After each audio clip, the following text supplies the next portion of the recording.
Under-19 Asia কাপে শুক্রবার দারুণ এক ইনিংস খেললেন ভারতের কিশোর ওপেনার বৈভব সূর্যবংশী। মাত্র 56 বলে সেঞ্চুরি ছুঁয়ে ফেলেন, থেমেছেন 95 বলে 171 রান করে। বৈভবের ইনিংস ছিল পরিষ্কার শক্তির ব্যাটিং, তিনি 12টি ছক্কা মারেন। এটি যুব এশিয়া কাপে এক ইনিংসের সর্বোচ্চ ছক্কার নতুন রেকর্ড। আগের রেকর্ড ছিল আফগানিস্তানের দারউইশ রাসুলির, তিনি 2017 সালে 10টি ছক্কা মেরেছিলেন। বৈভব সেই রেকর্ড ভেঙে দিলেন অনায়াসে। ইনিংসের শুরুতে বৈভব কিছুটা সাবধান ছিলেন। ইউএই বোলার আলী আসগরের একটি ওভারে তিনি টানা 5টি ডট বল খেলেন। মনে হচ্ছিল তিনি ছন্দ খুঁজছেন, কিন্তু ওভারের শেষ বলটি বাউন্ডারিতে পাঠিয়েই তিনি আক্রমণের ইঙ্গিত দেন। এরপর আর থামেননি। চতুর্থ ওভারে তিনি শামসকে 2টি ছক্কা আর 1টি 4 মারেন। তার আক্রমণাত্মক ব্যাটিংয়ে ভারতের রান রেট সবসময় 6-এর উপরে ছিল। অপর প্রান্তে আয়ুষ মাত্রে আউট হলেও তা দলের উপর কোনো চাপ ফেলতে পারেনি।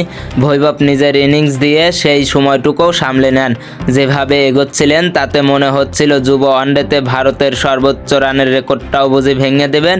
2002 সালে আজিঙ্কা রাহানে 177 রানের অপরাজিত এক ইনিংস খেলে রেকর্ডটা গড়েছিলেন। তবে তার 6 রান আগেই থামতে হয় বৈভবকে। তবে সেই রেকর্ডটা না ভাঙা হলেও যুব ওয়ানডের সেরা 10-এ উঠে এসেছে তার এই ইনিংস।